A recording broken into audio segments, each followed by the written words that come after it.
Está completando 94 anos o ex-governador do Paraná, ex-deputado federal, um dos grandes nomes da imprensa paranaense, Paulo Pimentel. E nós vamos conversar com ele, está presente também o vice-prefeito de Curitiba, Eduardo Pimentel, que segue essa tradição política da família.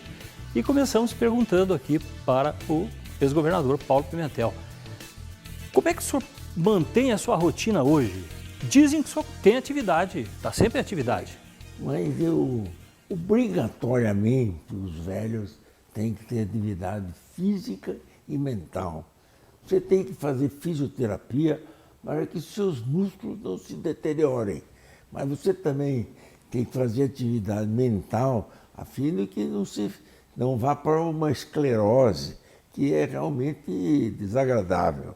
Então, o treinamento físico e mental faz com que eu continue a ter uma vida normal. Eu sou um cidadão que tem a vida de um jovem, como eu tinha quando estava nas idades dos 30, 40 anos.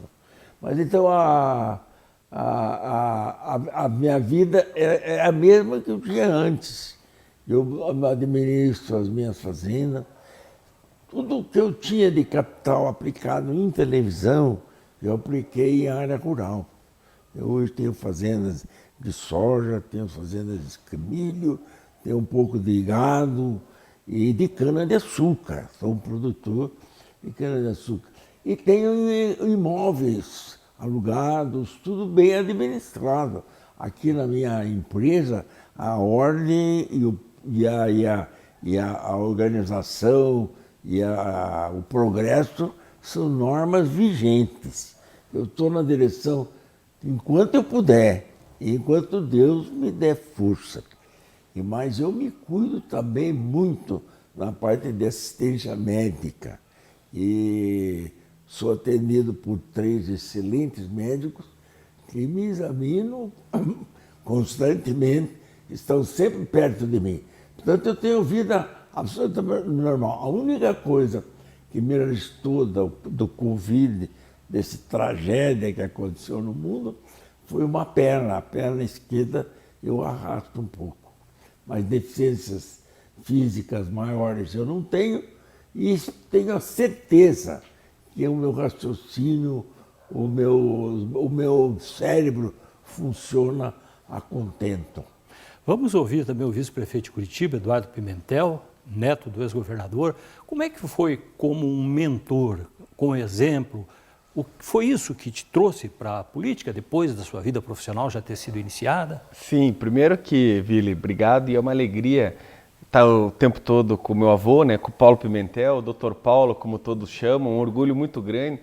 E aqui, assim, hoje representando os 12 netos, mais de 15 bisnetos que ele tem, 3 meus e todos os primos 19, e irmãos. 19 bisnetos. 19 bisnetos, já todos atualizados. É. E assim, ele deu a oportunidade na vida profissional de todos os netos, na época dos jornais e da televisão. Eu mesmo comecei com 16 anos, de auxiliar de serviços gerais, descarregava bobina e adorava na época.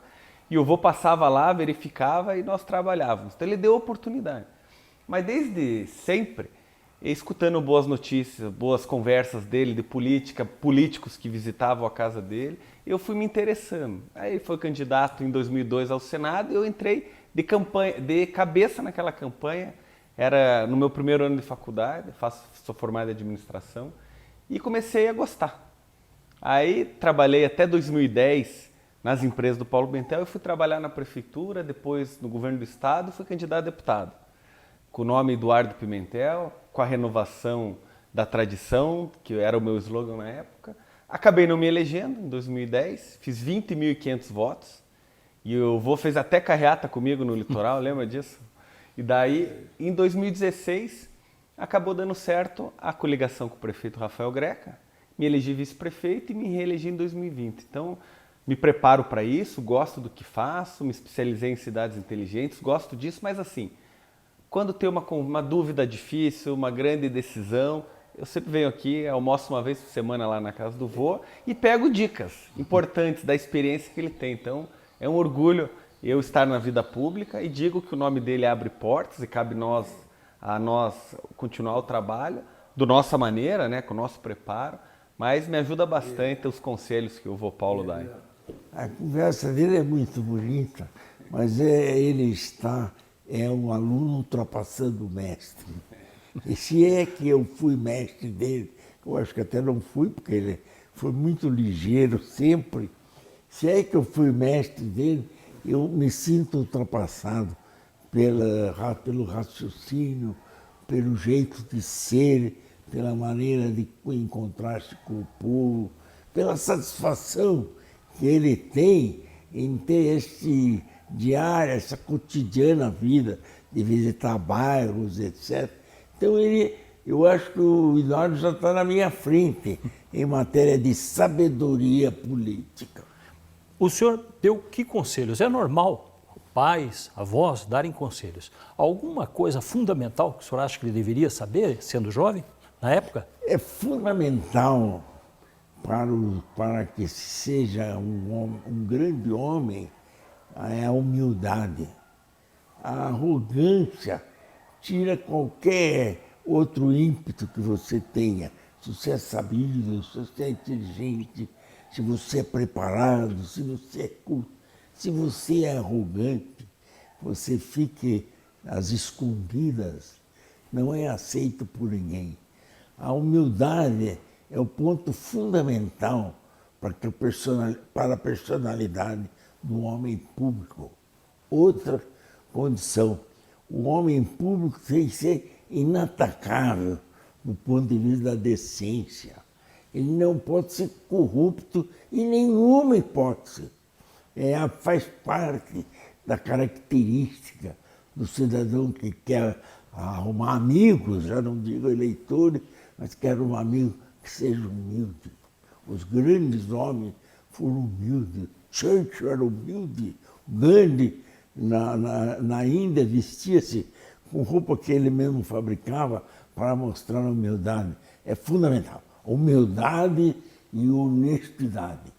Cara que é vagabundo, que é ladrão, que é sem vergonha, não pode estar na vida pública, não pode ser representante do povo.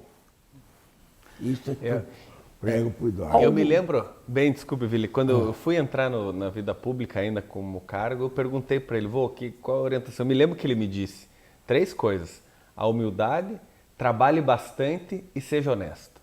Que desse jeito é só um dia depois do outro que os objetivos serão alcançados. Então não me esqueço até hoje dessas orientações que ele me deu. E lições de história, né? Porque o senhor viu muita coisa acontecer, sabe por que os erros aconteciam, elementos que o senhor citou agora aí, que às vezes isso destrói o político sem precisar de oposição. Pois é, eu vejo, por exemplo, como é primário o nosso querido e nosso candidato a presidente da República, o Bolsonaro. Ele não tem nenhuma experiência de contato, de artifício político. Ele é bom no contato, andar de moto, mas ele não sabe como se conduzir politicamente. Ele, presumo, ele é um homem sério. Vou dar um exemplo.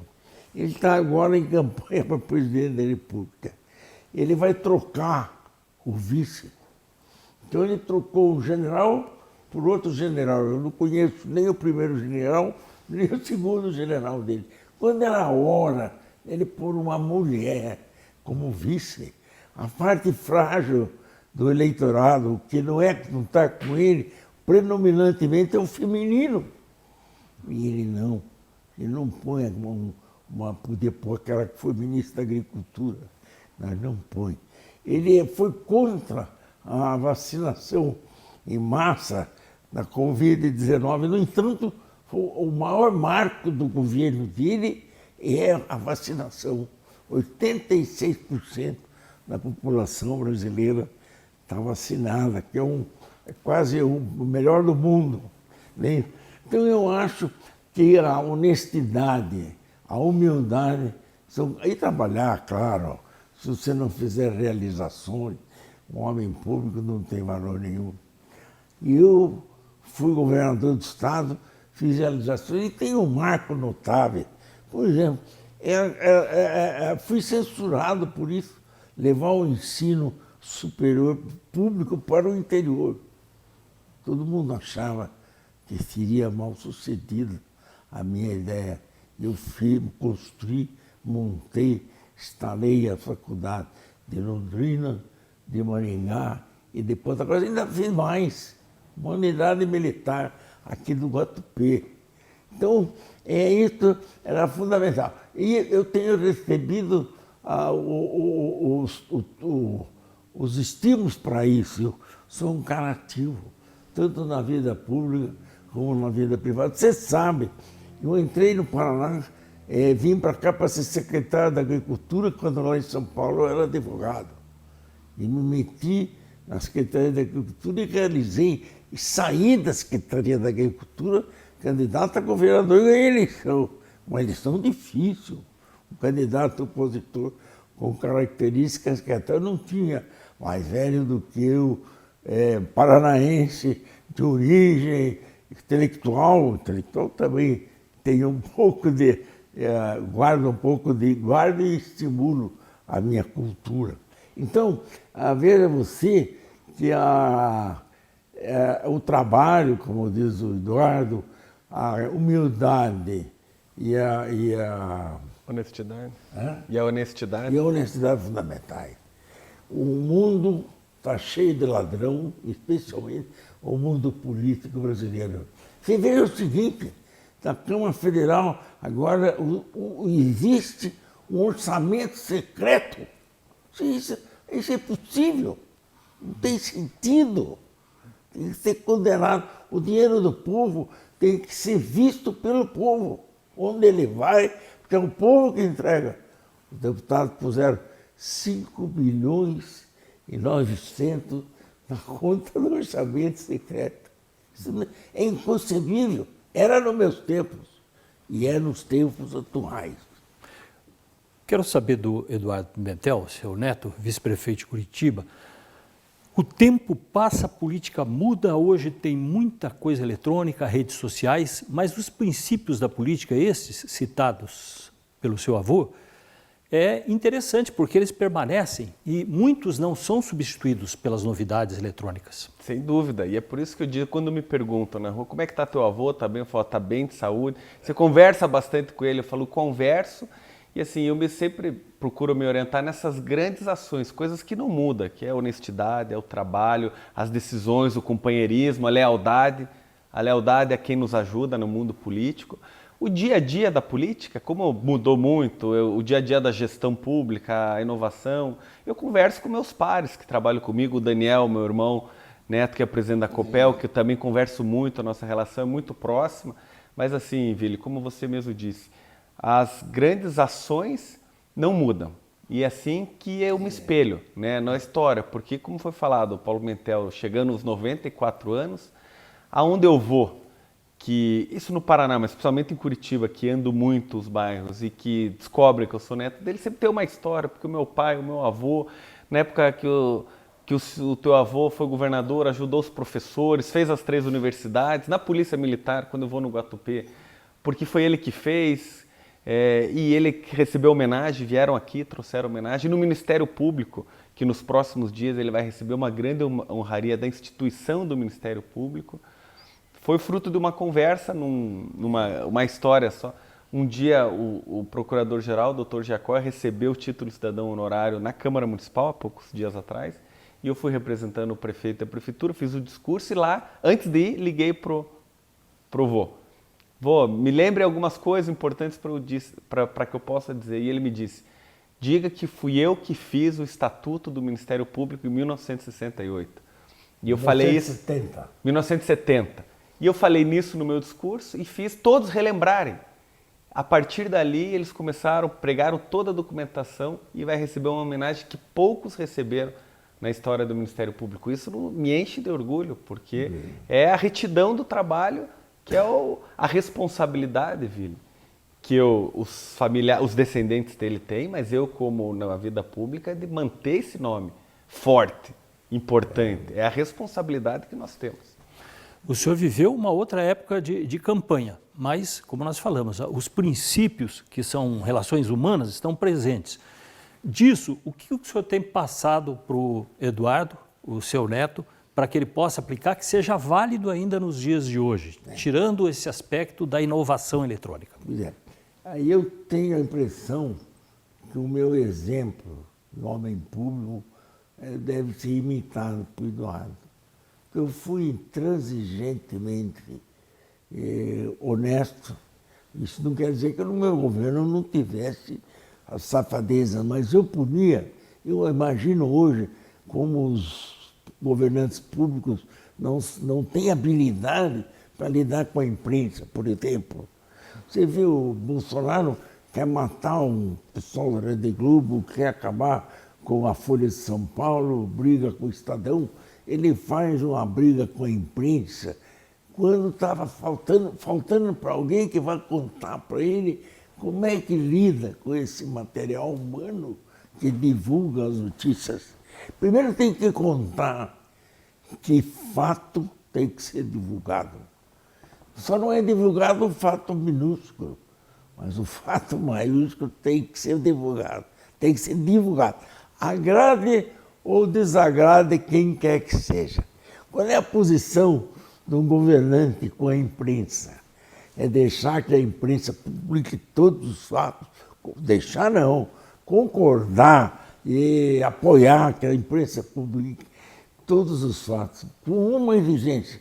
Quando o fato se refere ao governo, o titular do posto executivo tem que imediatamente responder, explicar a opinião pública e imediatamente afastar os supostos envolvidos.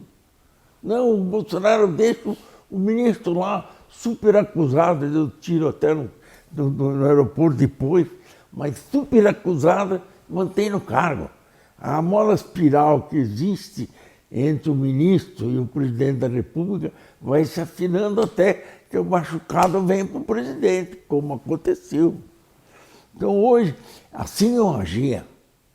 Todo mundo sabia que se fizesse qualquer ato ilícito, eu puniria imediatamente. E eu telefonava para o meu companheiro que tivesse pisado no tomate. Vou afastá-lo. Se você não tiver culpa, nós repararemos o erro do afastamento. Mas você vai embora para casa. É assim que tem que ser feito. E honestidade é a melhor coisa que o homem público faz. Porque aquilo capitaliza melhor que o dinheiro. Tem até frases célebres, né, que mais vale as honrarias do que o dinheiro. E é verdade. O que vale é receber homenagem. Eu tenho como essa que eu vou receber agora. É a segunda homenagem do Ministério Público. Quero lhe contar e contar para o Eduardo também. Eu tive uma homenagem monumental do Poder Judiciário.